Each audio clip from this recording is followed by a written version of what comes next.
रात 28 जनवरी 2026 को जोधपुर के बोरानाड़ा इलाके में स्थित साधना कुटीर आश्रम में साध्वी प्रेम बाइसा का जब से निधन हुआ है, तब से पूरे राजस्थान में हर किसी के मन में बस यही सवाल है कि आखिरकार प्रेम बाइसा की मौत हुई कैसे। कई दिन चली लंबी जांच पड़ताल के बाद और करीब 13 लोगों से बात करने के बाद जोधपुर पुलिस ने आखिरकार प्रेम बाइसा की असली मौत के बारे में पता लगा लिया है। चलिए आपको बताते हैं कि आखिर प्रेम बाइसा की मौत का असली कारण क्या था। पुलिस कमिश्नर ओम प्रकाश ने बताया कि प्रेम बाइसा की आश्रम में तबीयत अचानक खराब हो गई थी और इस दौरान उन्हें सांस लेने में कठिनाई हो रही थी। पिता वीरमनाथ ने बाइसा के इलाज के लिए बाइसा को कंपाउंडर देवी सिंह के पास भेजा। देवी सिंह ने प्रेम बाइसा को 2 इंजेक्शन डेक्सोना और डायनापार लगाए और 5 मिनट तक वहीं रुके। प्रेम बाइसा इस दौरान ठीक थी, लेकिन आधे घंटे के बाद अचानक से उनकी तबीयत और ज्यादा बिगड़ गई। उन्हें तुरंत आश्रम से लगभग 8 से 10 किलोमीटर दूर प्रेक्षा अस्पताल ले जाया गया, लेकिन पहुंचने के बाद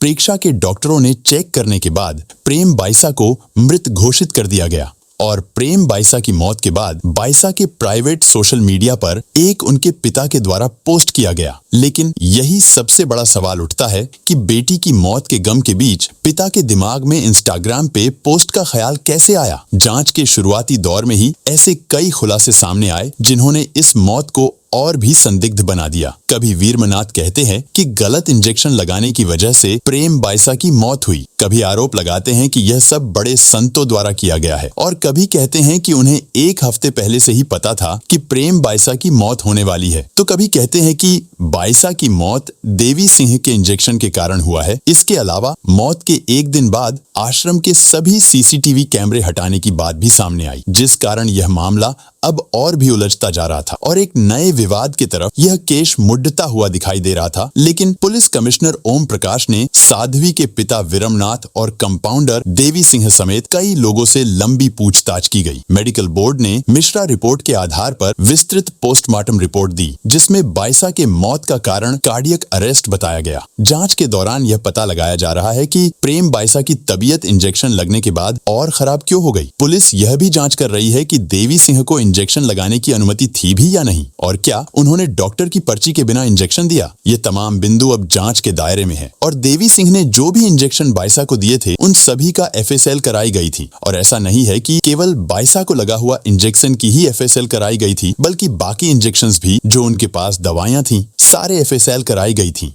और एफएसएल में 2 तरह के इंजेक्शन पाए गए उनके बॉडी में, एक डाइक्लोफेनिक और डेक्सोना। तो इससे निष्कर्ष ये निकलता है कि 2 इंजेक्शन दिए गए, जो कि वो अपने बयान में भी वो एक्सेप्ट कर रहे हैं। अच्छा, जिस तरीके से इंस्टाग्राम पे पोस्ट की गई, उस पोस्ट में वीरमनाथ न्याय की बात कर रहे थे। तो ऐसे कौन से न्याय वीरमनाथ को चाहिए था जो उन्हें नहीं मिल पाया, जबकि एफएसएल रिपोर्ट में यह साफ तौर पे लिखा था कि बाइसा की मौत कार्डियक अरेस्ट बताया गया है, यानी कि उनकी मौत प्राकृतिक है। तो फिर वीरमनाथ किस न्याय की बात कर रहे हैं। और वीरमनाथ ने उम्मीद जताई है कि प्रशासन और कानून जल्द ही उनकी बेटी को इंसाफ दिलवाएगा। साध्वी की मौत किसी भी जहरीले पदार्थ या फिर इंजेक्शन की वजह से नहीं हुई थी। इसके बाद भी वीरमनाथ अब कौन सी जांच की बात कर रहे हैं, यह बात कुछ समझ में नहीं आती। प्रेम बाइसा की संपत्ति 30 करोड़ से ऊपर बताई जा रही है, इसीलिए कुछ लोग इसे भी मौत की बड़ी वजह मान रहे हैं। एफएसएल रिपोर्ट आने और मौत का कारण पता चलने के बाद भी लोग अभी भी प्रेम बाइसा के पिता को ही असली दोषी मान रहे हैं। एफएसएल रिपोर्ट सामने आने के बाद लोगों का गुस्सा और भी भड़क उठा। सोशल मीडिया पर कई तरह के दावे किए जा रहे हैं। कुछ लोग सवाल उठा रहे हैं कि रिपोर्ट आने में इतना समय क्यों लगा। इसी के साथ पुलिस,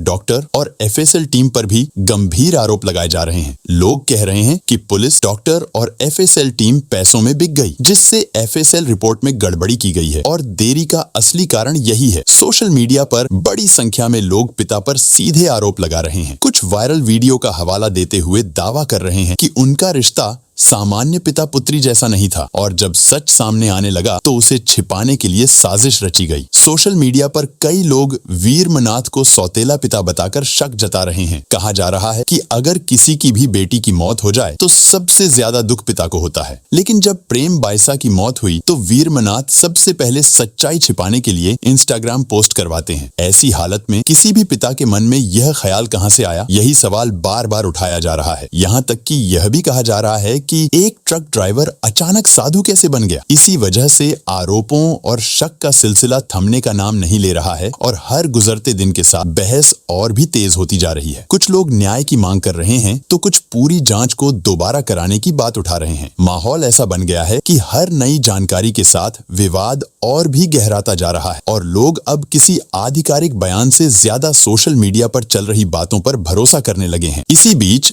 आरएलपी सांसद हनुमान बेनीवाल ने सीबीआई जांच की मांग उठाई है। हालांकि पुलिस का कहना है कि राज्य स्तर पर जांच पूरी होने के बाद ही आगे का फैसला लिया जाएगा। संत समाज में अब भी इस मामले को लेकर विवाद बना हुआ है। कुछ लोग पिता वीरमनाथ पर मौत का आरोप लगा रहे हैं और लगातार सवाल खड़े कर रहे हैं। कुल मिलाकर एफएसएल रिपोर्ट ने एक तरफ जहर की थ्योरी को लगभग खत्म कर दिया है। खुद को गुरु कहने वाले वीरमनाथ, जिनके बारे में कहा जाता है कि वे पहले ट्रक ड्राइवर थे, आज उन पर यह आरोप लगाए जा रहे हैं कि वे एक नकली गुरु हैं। लेकिन आप प्रेम बायसा की मौत का असली कारण क्या मानते हैं? अपने विचार कमेंट करके जरूर बताएं।